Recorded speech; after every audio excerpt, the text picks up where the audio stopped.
فرش التراب يضمني.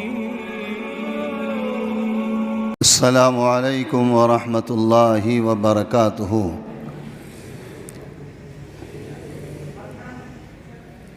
الحمد للہ رب العالمین والصلاة والسلام علی سید الانبیاء والمرسلین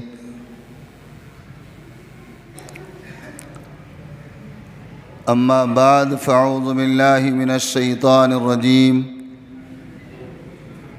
بسم اللہ الرحمن الرحیم.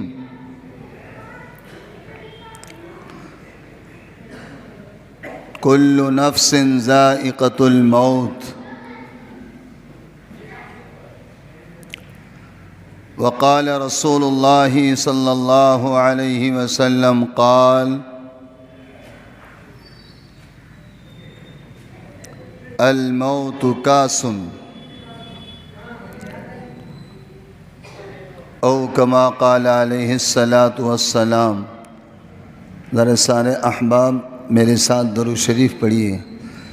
اللہم صل علی محمد وعلی آل محمد کما صلیت علی ابراہیم وعلی آل ابراہیم انک حمید مجید. اللہم بارک علی محمد وعلی آل محمد کما بارکت علی ابراہیم وعلی آل ابراہیم انک حمید مجید. بھائیو، اللہ تبارک و تعالی نے زندگی اور موت کو اللہ نے پیدا کیا.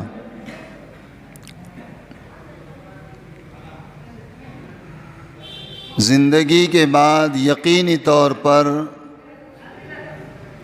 موت ہے.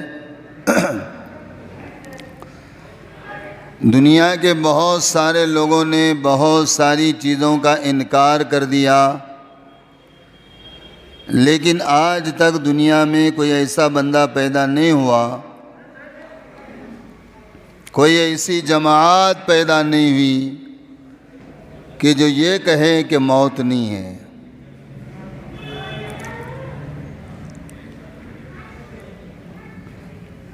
اور موت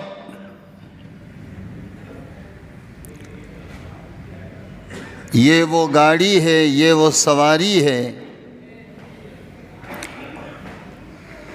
جو آدمی کو یا تو جنت میں پہنچا دیتی ہے یا تو جہنم میں پہنچا دیتی ہے.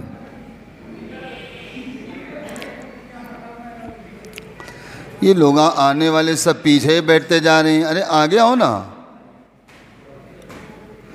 نماز کے بعد پیچھے چلے جانا. نماز کے لیے آئے ہیں، آگے آ جاؤ. یہ جوان چھوکرے پواں دکے جیسا، پیٹ دکے جیسا پیچھے بیٹھے ہوئے. صفوں میں آ کر بیٹھو، آؤ آگے بڑھو. آپ لوگ بھی آگے آؤ. معذور لوگ بیٹھو جہاں بیٹھے ہو، جو معذور نہیں آگے آ جاؤ.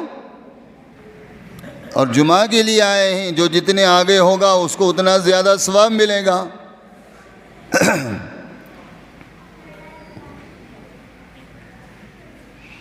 کیا بول رہا تھا میں؟ یہ بول رہا تھا موت ایک ایسی سواری ہے. موت کوئی سوار ہوا ہے اپنی 2 ویلر پر، کوئی سوار ہوا اپنی 4 ویلر میں،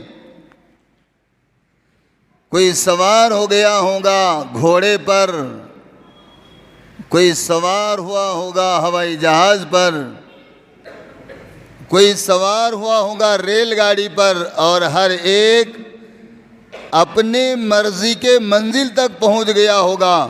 لیکن موت ایک ایسی سواری ہے جو آپ کے مرضی کے منزل تک نہیں پہنچائے گی. موت کا ہمارا کوئی ننیالی رشتہ نہیں ہے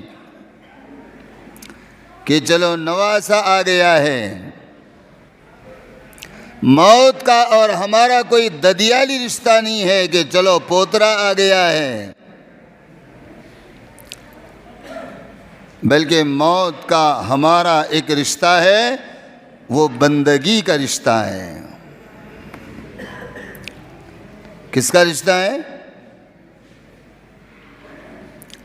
موت کا اور ہمارا ربانیت کا رشتہ ہے۔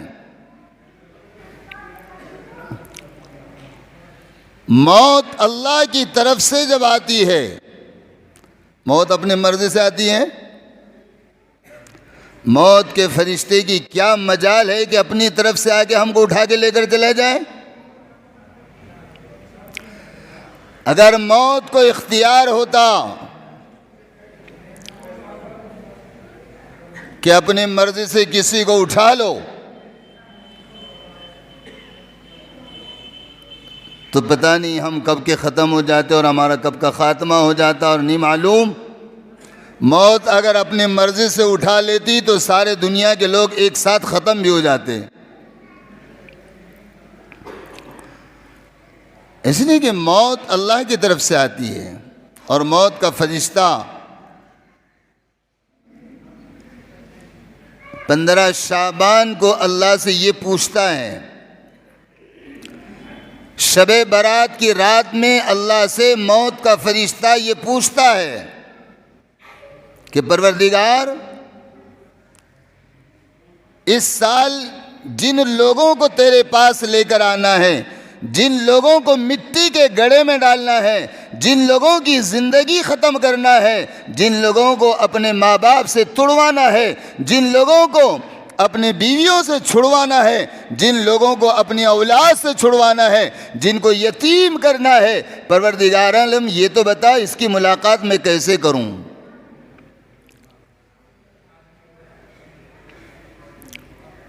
میں ان کو کیسے اٹھا کے لے کر آؤں؟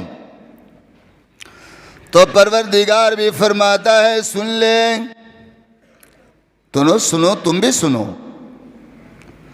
پروردگار عالم کی ذات موت کے فرشتے یوں کہہ دیتی ہے، اے ملک الموت، جو مجھے یاد کرتا ہے، جو مجھ سے محبت کرتا ہے، جو میری اطاعت کرتا ہے، جو میرا بن کر زندگی گزارتا ہے، اس کی جب روح لینے کا وقت آ جائے تو فرشتہ یاد رکھنا، میرے محبوب کو کوئی تکلیف نہ ہو، ایسی روح نکال لینا۔ اللہ کا محبوب کون؟ جو یوں کہے، رضیت باللہ ربا، پروردگار جو زندگی تو نے دیا ہے وہ زندگی سے میں راضی ہوں، میں خوش ہوں، میری کسی سے کوئی شکایت نہیں ہے، میں اپنی زندگی پر ناراض بھی نہیں ہوں۔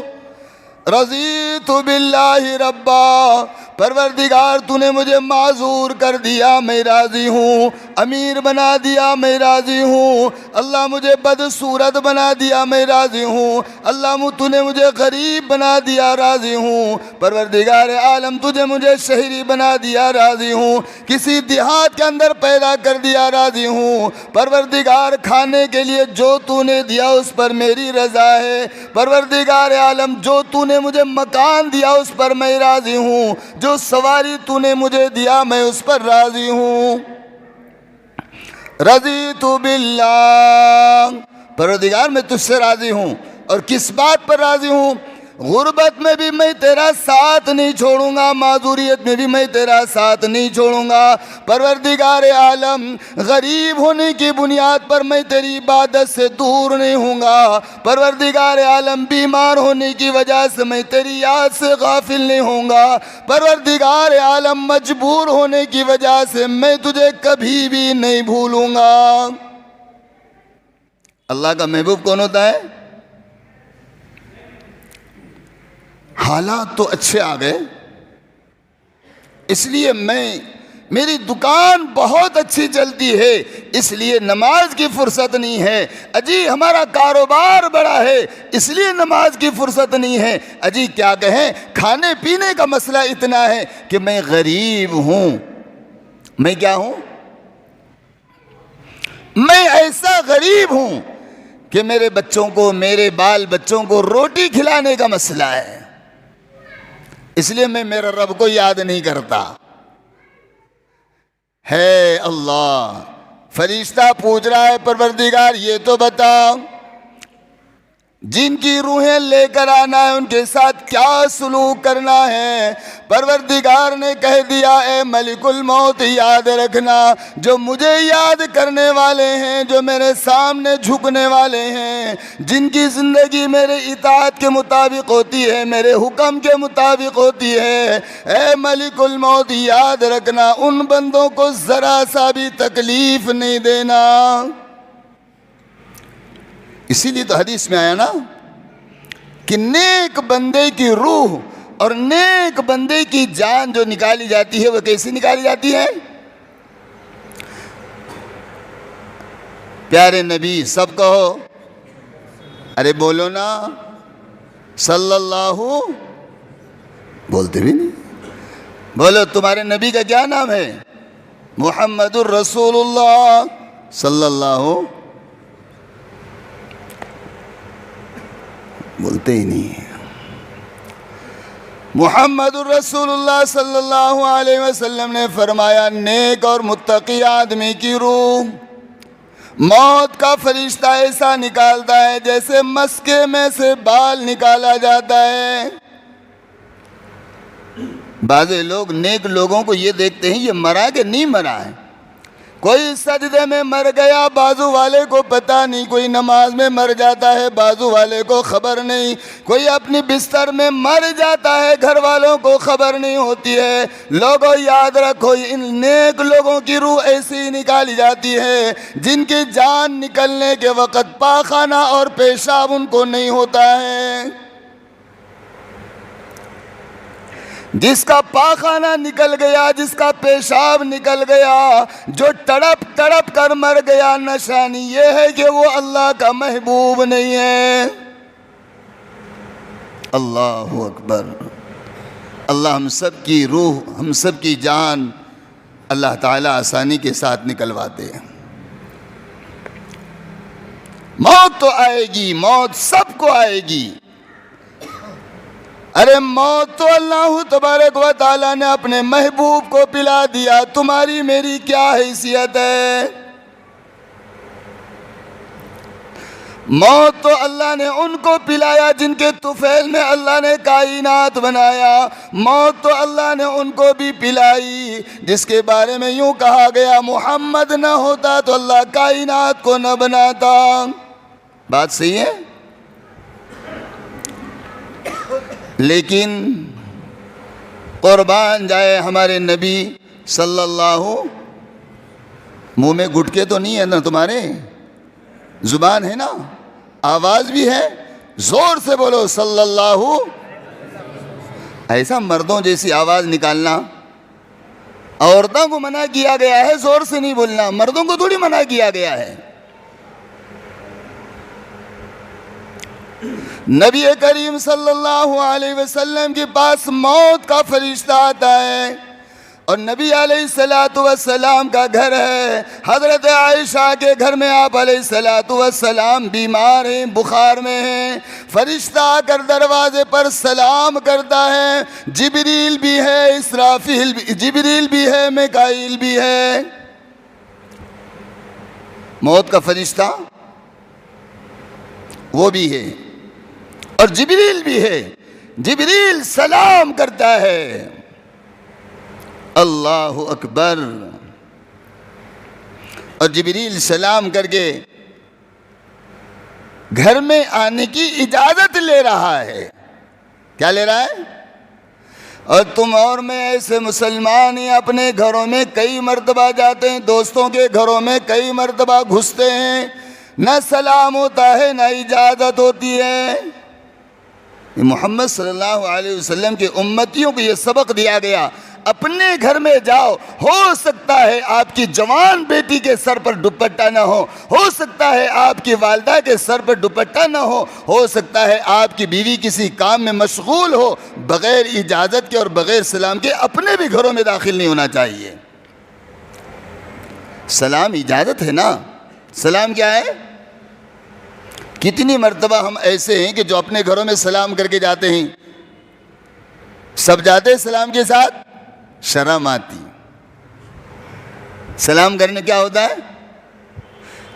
ہاں اپنے گھر والوں کو سلام کرنے میں شرم آتی ہے، دوسروں کو سلام کرنے میں شرم نہیں آتی۔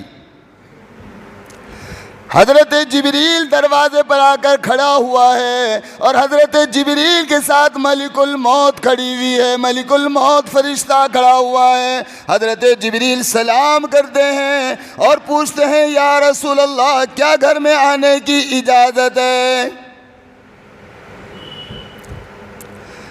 اللہ کے رسول علیہ السلام نے فرمایا جبریل آ جاؤ۔ پھر جبریل علیہ السلام فرماتے ہیں یا رسول اللہ میرے ساتھ موت کا بھی فرشتہ ہے، کیا اس کو بھی آنے کی اجازت ہے؟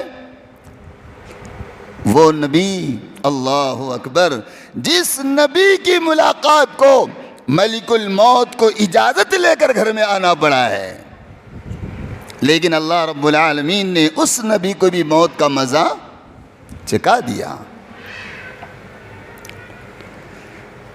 حضرت جبریل علیہ السلام سے اللہ کے رسول علیہ السلام پوچھتے ہیں جبریل کیسے آنا ہوا؟ فرمایا یا رسول اللہ صلی اللہ علیہ وسلم اللہ آپ سے ملاقات کا شوق رکھتے ہیں۔ کیا کہا جا رہا ہے؟ یہ نہیں کہا یا رسول اللہ آپ کو دنیا سے اٹھانے لے آیا ہوں، آپ کو لے جانے کے لیے آیا ہوں، آپ کو موت پلانے کے لیے لے کر آیا ہوں، یہ نہیں کہا، بلکہ یہ کہا یا رسول اللہ اللہ آپ کی ملاقات کا شوق رکھتے ہیں۔ اور اللہ نے یہ اختیار دے دیا ہے، میرے محبوب سے کہہ دو اگر وہ دنیا میں رہنا چاہتا ہے تو ملک الموت واپس آ جانا، اور اگر وہ آنا چاہتے ہیں تو اکرام سے لے کر آنا۔ کیسا لے کر آنا؟ اکرام سے۔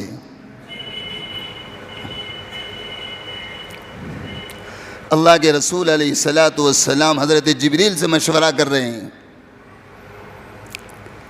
اور لوگوں تم کبھی نبی علیہ السلام کی سنت کو یاد نہیں کرتے، کبھی تم نبی علیہ السلام کی محبت نہیں کرتے، لیکن نبی علیہ السلام کا آخری وقت ہے۔ اللہ کے نبی علیہ السلام نے مسجد نبوی میں حضرت عائشہ کو فرمایا عائشہ دروازے کا پردہ ہٹا دو، عصر کا وقت ہے، سارے کے سارے مسلمان مسجد نبوی میں بیٹھے ہوئے ہیں، عصر کی نماز کا وقت ہے، اللہ کے نبی علیہ السلام کا آخری وقت ہے، میرا پیغمبر گھر کا دروازہ، گھر کا پردہ ہٹا کر اپنی امت کو دیکھ کر مسکرا رہا ہے۔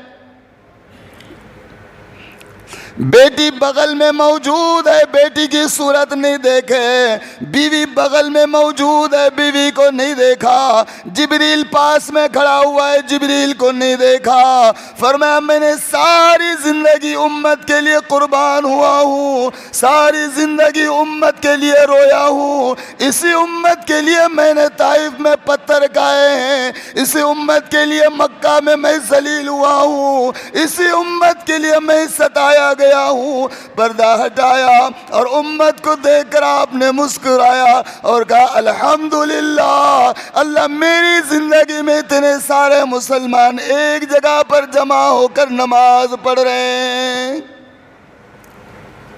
لوگوں تم نے سب کو پیار سے سنا ہے، سب کو پیار سے دیکھا، تم نے پیار سے نہیں دیکھا، پیار سے نہیں سنا تو محمد الرسول اللہ صلی اللہ علیہ وسلم کو نہیں سنا ہے۔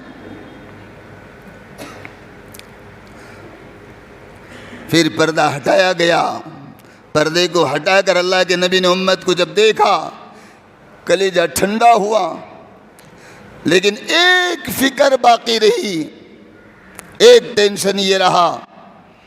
حضرت عائشہ صدیقہ رضی اللہ تعالیٰ نے سے فرمایا عائشہ یہ پیغام میری امت تک پہنچا دینا، اور وہ پیغام یہ ہے لوگوں زندگی میں کبھی نماز نہ چھوڑنا۔ کیا پیغام دیا؟ بولو، جو نماز نہیں پڑھتے وہ بھی بولو نا، نماز پڑھنے والے بھی بولو، کیا پیغام دیا؟ زندگی میں کبھی نماز نہ چھوڑنا، اور دوسرا فرمایا اپنے ماتحتوں کے ساتھ اچھا معاملہ کرنا۔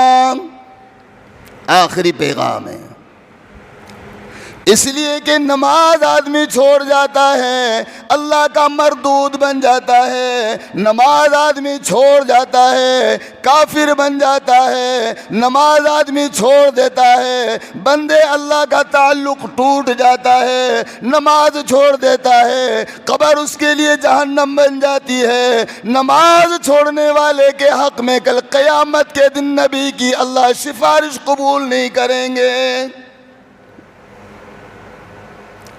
بے نمازی اور رسول پاک صلی اللہ علیہ وسلم سے سفارش مانگے، اللہ کے رسول صلی اللہ علیہ وسلم فرمائیں گے کہ مجھے منع کر دیا گیا ہے کہ اللہ کے دشمن اور کافروں کے بارے میں کوئی سفارش کروں، اس لیے منع کر دیا گیا ہے۔ اور اللہ کے نبی نے ایک مرتبہ فرمایا من ترک الصلاۃ، جو جانتا ہے کہ مجھ پر نماز فرض ہے، من ترک الصلاۃ، جو نماز چھوڑے فقد کفر، گویا کہ اس نے کفر کر لیا ہے۔ من ترک الصلاۃ متعمدا فقد کفر، کیا اس نے اللہ کے حکم کا انکار کر دیا؟ اللہ کے حکم کا انکار کرنے والا ابلیس بھی ہے، اور اللہ کے حکم کا انکار کرنے والا اگر کوئی انسان ہے تو وہ بھی ابلیس کا ساتھی ہے۔ ابلیس ابلیس ابلیس ہم کہتے ہیں، وہ ابلیس کیوں بنا؟ ابلیس نے کبھی شراب نہیں پیا، زنا نہیں کیا، ابلیس نے بتوں کے سامنے سر نہیں جھکایا، ابلیس نے کسی کا قتل نہیں کیا، ابلیس نے کسی کی چغل خوری اور غیبت نہیں کیا۔ ابلیس ابلیس بنا ایک سجدے کا انکار کرنے کی وجہ سے۔ کیا بنا وہ؟ ارے بولو نا، ابلیس ابلیس بنا ایک سجدے کا انکار کر کے۔ اور اللہ کے نبی علیہ السلام کی فکر ہے لوگوں کہیں تم کو فرعون کے ساتھ نہ اٹھایا جائے، تمہیں نمرود کے ساتھ نہ اٹھایا جائے، تمہیں ابو جہل کے ساتھ نہ اٹھایا جائے، تمہیں کافروں کے ساتھ نہ اٹھایا جائے۔ آخری وقت میں اللہ کے رسول کی فکر ہے صلی اللہ علیہ وسلم، لوگوں صلاۃ، نماز قائم رکھو۔ آخری وقت کی آخری نصیحت کہ تمہارا شمار دوسروں میں نہ ہو جائے۔ انشاءاللہ کریں گے، وصیت کو مانیں گے انشاءاللہ، نماز کا اہتمام کریں گے انشاءاللہ، منہ بھر کے بھی نہیں بولتے، کام بولے تو پڑھنا پڑتا کی۔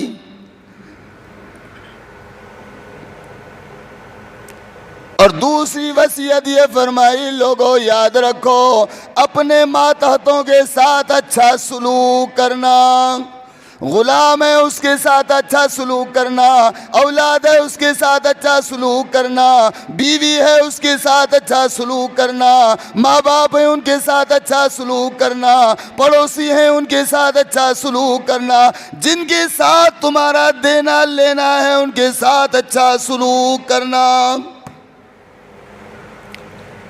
یہ نہیں کہ آپ گھمنڈ کرو، تکبر جتلاؤ، ظلم کرو۔ یہ دو نصیحتیں فرمائی۔ اس کے بعد ملک الموت کو کہا اے موت کے فرشتے، اب تو میری جان نکالنے آیا ہے تو میری جان نکالنا شروع کر دے۔ اب یہ بات بہت سننے کی ہے اور بہت غور کرنے کی بات ہے۔ جب ملک الموت کا فرشتہ جب اللہ کے رسول علیہ السلام کی روح نکالنا شروع کر دیا، تھوڑی سی اللہ کے نبی کو تکلیف محسوس ہو گئی۔ اللہ کے نبی نے فرمایا فرشتہ رک جا، او ملک الموت رک جا، میری بات کو سن لے۔ اللہ، ایسے وقت میں کون کس کو یاد کرتا ہے بتاؤ؟ ہمارے دادا پردادے مر گئے لیکن موت کے وقت ہم کو یاد نہیں کیا۔ لیکن میرا نبی سب کہو صلی اللہ علیہ وسلم۔ اللہ، میرا نبی کہنے لگا او ملک الموت تھوڑا رک جا، یہ بتا کیا میری امت کو بھی موت پر ایسی تکلیف ہوگی؟ حضرت ملک الموت نے فرمایا یا رسول اللہ، میری کیا مجال ہے کہ میں آپ کو دکھ پہنچاؤں، میری کیا مجال ہے کہ آپ کو تکلیف پہنچاؤں؟ یا رسول اللہ، میں تو آپ کی روح بہت آسانی سے نکال رہا ہوں۔ فرمایا موت کی تکلیف اس سے زیادہ آپ کی امت کو ہوگی۔ سرکار دو عالم صلی اللہ علیہ وسلم کی آنکھوں میں آنسو آ گئے۔ لوگوں، اور نبی کی سنت کو چھوڑنے والوں اور نبی کے طریقے کو چھوڑنے والوں، تمہارے لیے تمہارا نبی موت کے وقت رویا ہے، تمہاری یاد میں، تمہاری محبت میں۔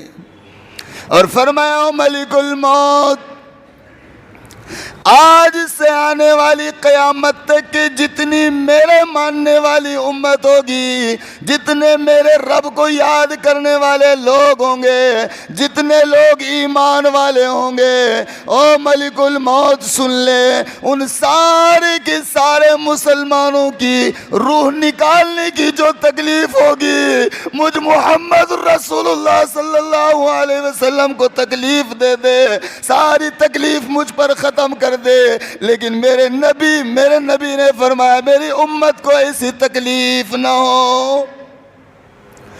یا اللہ، یہ ماں کہتی ہے میرے بیٹے کو بیماری ہو گئی، کاش کہ اللہ مجھے دے دیتا۔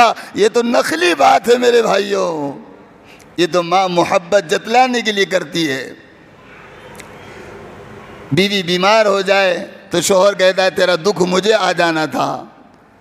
شوہر بیمار ہو جائے تو بیوی کہتی ہے کہ تمہارا دکھ مجھے آ جانا چاہیے تھا۔ لیکن یہ سب نقلی باتیں ہیں، اصلی باتیں نہیں ہیں۔ اصلی پیار، اصلی محبت میرے بھائیوں، میرے آپ کے نبی سیدنا حضرت محمد الرسول اللہ صلی اللہ علیہ وسلم دے گئے۔ اور صرف دیے نہیں، آج بھی قبر میں پڑے ہوئے بے چین ہیں۔ امت پر حالات آتے ہیں، اللہ کے نبی کو قبر میں سکون نہیں آتا۔ ہزاروں اولیاء اللہ کے خوابوں میں آ کر اللہ کے نبی علیہ السلام نے اپنے بے چینی کا اظہار کیا۔ دنیا سے جا رہے ہیں، امت کا غم ہے، امت کی فکر ہے، قبر میں بھی پڑے ہیں، امت کی فکر ہے، امت کا غم ہے۔ یا اللہ، جب نبی کا یہ حال ہے، میرا آپ کا کیا حال ہوگا بھائی؟ میں عرض یہ کر رہا تھا، موت ایک ایسی سواری ہے، یہ ڈولی نہیں،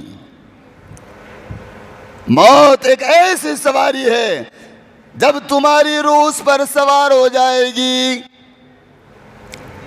فوراً موت یہ دیکھ لے گی اس روح کے پاس کون سا سامان ہے، جنت میں پہنچانے والا سامان ہے یا جہنم میں پہنچانے والا سامان ہے۔ اس کے نام اعمال میں کون سا مال ہے، جنت تک پہنچنے والا مال ہے یا جہنم تک پہنچنے والا مال ہے۔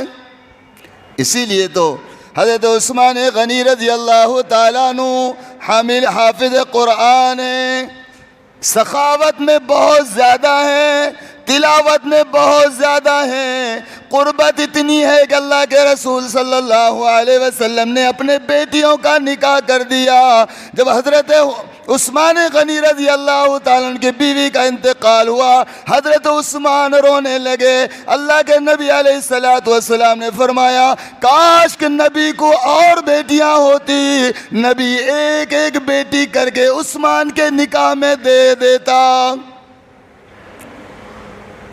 جی، داماد سے اتنا پیار ہے، لیکن حضرت عثمان غنی رضی اللہ تعالیٰ عنہ قبرستان پہنچتے، جب کبھی قبرستان جاتے ایک کونا پکڑ کر بیٹھ جاتے، اتنا روتے کہ داڑھی مبارک تر ہو جاتی۔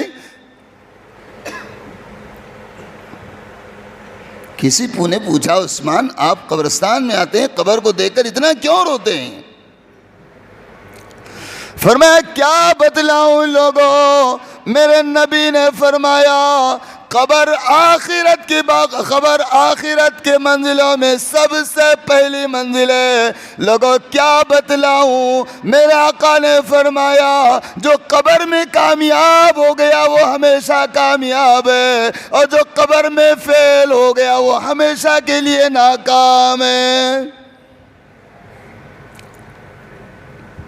جی اجی میں حافظ قرآن اولاد چھوڑ دیا ہوں، میں نے مسجدیں بنا لیا ہوں، میں نے مدارس قائم کر لیا ہوں، میں نے یتیموں کو کپڑا پہنا دیا ہوں، میں نے یتیموں کی پرورش کر لیا ہوں۔ لوگوں یاد رکھو تمہارا رب کا تعلق نہیں ہے، تمہارا کوئی عمل اللہ کے پاس مقبول نہیں ہے، کوئی ضرورت نہیں ہے۔ اگر تم کو اگر اللہ کے حبیب سے محبت نہیں اور تمہارے اندر اللہ کی اطاعت نہیں ہے، اللہ سے تعلق نہیں، تمہارے صدقہ خیرات اور تمہارے یہ سارے نیک کاموں کا اللہ کے پاس کوئی مقام نہیں ہے۔ عثمان جیسا آدمی، عثمان وہ عثمان ہیں جن کو پروردگار عالم نے یہ فرمایا عثمان میرا غنی ہے۔ کون نام رکھا؟ اللہ کے رسول نے نہیں، اللہ کے رسول نے نہیں۔ دو شخص ایسے ہیں جن کے نام اللہ رب العالمین نے خود رکھے ہیں، ایک حضرت عثمان غنی رضی اللہ تعالیٰ عنہ کو اللہ نے غنی کہا، اور ایک حضرت امیر حمزہ رضی اللہ تعالیٰ عنہ کو اللہ نے اسد اللہ کہا، اللہ کا شیر کہا۔ یہ دو نام اللہ نے اپنی طرف سے اللہ کے نبی علیہ الصلوۃ والسلام کے صحابہ کو دیا ہے۔ تو میرے بھائیوں، موت ہم سب کو آنی ہے، لیکن ہمارے پاس موت کی کوئی تیاری نہیں ہے۔ موت کے تکلیف سے اے سی نہیں بچائے گی، موت کے تکلیف سے نرم بستر نہیں بچائے گا، موت کی تکلیف سے ہماری اولاد کی محبت نہیں بچائے گی، موت کی تکلیف سے ہمارے اچھے اور پکے مکان نہیں بچائیں گے۔ پھر موت کی تکلیف سے بچے گا کون؟ شروع میں نے کہا جس نے یہ کہا رضیت باللہ، پروردگار اولاد ہو یا نہ ہو تو میرا ہے، مکان ہو یا نہ ہو تو میرا ہے، پروردگار ٹکڑا کھانے کو ہو یا نہ ہو تو میرا ہے، ہر حال میں میں تیری اطاعت کے لیے تیری بندگی کے لیے تیار ہوں۔ جو اللہ کا بن جائے، جو اللہ کا ہو جائے، پھر موت کی تکلیف اللہ اس پر آسان کر دیتے ہیں۔ اور موت پر تو کوئی کسی کو بچائے گا نہیں۔ موت اگر پیسوں سے بچ جاتی موت چلی جاتی، موت اگر دواؤں سے ٹل جاتی، موت اگر حکومت سے ٹل جاتی۔ فرعون کے پاس حکومت تھی، حضرت لقمان حکیم کے پاس دوا تھی، نمرود کے پاس مال تھا، ابو جہل کے پاس طاقت تھی۔ میرے بھائیو، اگر کوئی مال کی وجہ سے، دولت کی وجہ سے، طاقت کی وجہ سے اور دوا کی وجہ سے بچ جاتے تو وہ آج تک نہ مرتے۔ جی لیکن موت حق ہے، بولو حق ہے کہ نہیں ہے؟ اور موت کے بعد سب سے جدائی اور تنہائی ہے۔ موت کے بعد بیٹے کو اب قبر میں آنے کی اجازت نہیں، بیوی کو قبر میں آنے کی اجازت نہیں، اماں اپنا لخت جگر بول کر قبر پر آ نہیں سکتی، قبر میں آ نہیں سکتی، باپ قبر میں آ کر احوال پوچھ نہیں سکتا، دیکھ نہیں سکتا۔ موت سب سے الگ کرنے والی چیز ہے۔ اب ابا کا دستر بستر سارا الگ ہو گیا، ابا کا مکان بھی الگ ہو گیا، ابا کا ٹھکانہ بھی الگ ہو گیا۔ کیا ہو گیا؟ ایک موت نے اپنا بوسہ لے لیا، ابا سب سے الگ ہو گئے۔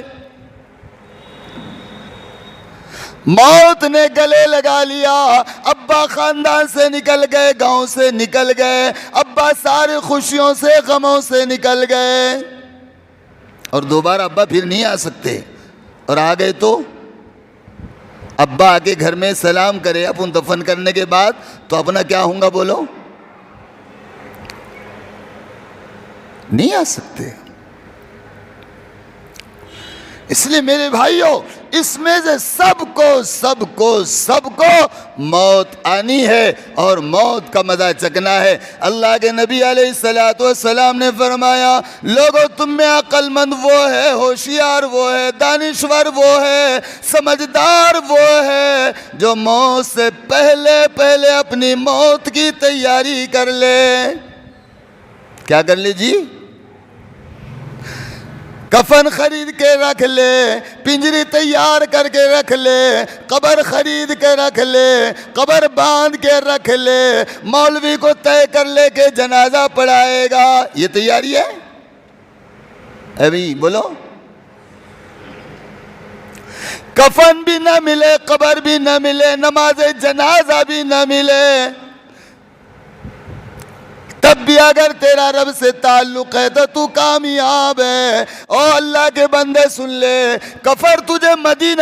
تجھے قبر مدینۃ المنورہ کی مل جائے، امام کعبہ تیری نماز پڑھا لے، زمزم سے دھلا ہوا کفن تجھے مل جاوے، لیکن تیرا تعلق تیرے رب سے نہیں ہے، تیری کامیابی نہیں ہے۔ رب سے، رب کی اطاعت سے، رب کی بندگی نہیں ہے، رب سے محبت نہیں ہے، رب کے حبیب سے محبت نہیں ہے، تو ناکام ہے۔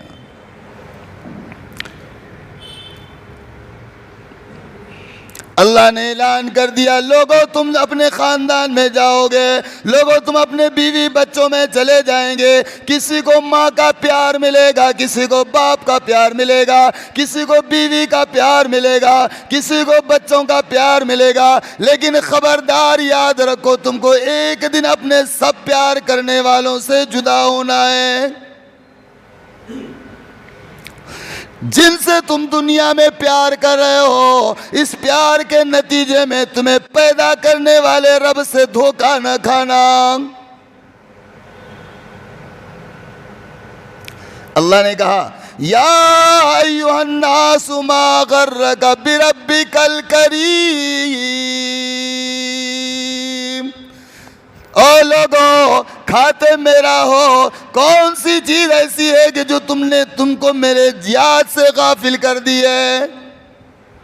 کیا ہو گیا کہ تم اپنے رب سے غافل ہو گئے؟ محبت کرنے کی چیز جس پر مرا جائے مٹا جائے وہ کون ہے؟ وہ اللہ کی ذات ہے۔ اس لیے پہلے کے لوگوں کی زبان پکی تھی، پہلے کے لوگوں کے معاملات سچے اور پکے تھے، وہ اپنے ایمان پر مرتے مٹتے تھے۔ آج کے لوگ پیسوں پر مرتے اور مٹتے ہیں اور اپنے ایمان کا سودا کر بیٹھتے ہیں۔ پیسے زیادہ مل گئے، زبان بدل دیتے ہیں، بے ایمان ہو جاتے ہیں۔ تو بہرحال اللہ کے رسول علیہ الصلوۃ والسلام نے فرمایا، عقل مند اور ہوشیار وہ ہے جو موت سے پہلے موت کی تیاری کر لے، اللہ کے احکامات کو پورا کر لے، نبی کی محبت کو کامل کر لے، اپنے دین لین کو مکمل کر لے، اپنے معاملات کو صاف کر لے، اپنے گناہوں پر توبہ کر لے اور قبر میں جانے کی تیاری کر لے۔ فرمایا وہ عقل مند اور ہوشیار ہے۔ اور قبر میں جانے کے بعد تو میرے بھائیوں کوئی توبہ بھی نہیں ہے۔ تو موت کی تیاری کرو گے انشاءاللہ؟ اتنے منہ کے جڑ ہیں کہ زور سے بولتے بھی نہیں کہ انشاءاللہ۔ ارے موت کی تیاری کرو گے انشاءاللہ؟ ہم سب مسلمان ہیں، لیکن ہم کیسے مسلمان ہیں؟ اذان سن کر مسجد نہیں آتے۔ او مسلمانوں، تمہارے پڑوس کا کافر بھی اذان سنتا ہے، مسجد نہیں آتا۔ تمہارے میں اور وہ کافر میں فرق کیا ہے؟ کافر خدا کی ذات کا انکار کرتا ہے، سجدہ نہیں کرتا، اور مسلمان تو خدا کی ذات کا اقرار کرتا ہے، تو بھی سجدہ نہیں کرتا۔ اللہ کی ذات کا اقرار اور پھر سجدہ نہیں، وہ اللہ کی ذات کا انکار کر کے سجدہ نہیں کرتا ہے۔ میرے بھائیوں، موت ایک ایسا پیغام ہے، موت ایک ایسی سواری ہے، موت ایک ایسا ٹھکانہ ہے، موت ایک ایسا پیالہ ہے جس کے پینے کے بعد آدمی سب کو بھول جاتا ہے، سب کو بھول جاتا ہے، اور اس کے سامنے صرف اس کا عمل ہوتا ہے۔ ہے اللہ، حضرت عثمان غنی کہہ رہے ہیں، موت، قبر موت کی سب سے پہلی، آخرت کی سب سے پہلی منزل ہے۔ وہ منزل کو بھول گئے، منزل جیلانی رکھ دیا، منزل یاسین رکھ دیا، منزل قریش رکھ دیا، منزل باغبان رکھ دیا، منزل رشید رکھ دیا۔ یہ ساری کی ساری منزلیں کل قیامت کے دن تمہیں رلائے گی۔ یہ منزل بنانے لائے تو بھی کہاں سے، اور یہ منزلوں میں رہ کے کرے بھی تو کیا ہیں؟ منزل بنایا، صندوق لگا دیا، منزل بنایا، عیاشی کر بیٹھا۔ یہ قبر کی منزل میں آپ کو، قبر کے اندر یہ منزل آپ کو رلائے گی۔ اس لیے میرے بھائیوں، یہ منزلیں بنانے سے پہلے ہمیشہ کی منزل کی تیاری کر لو۔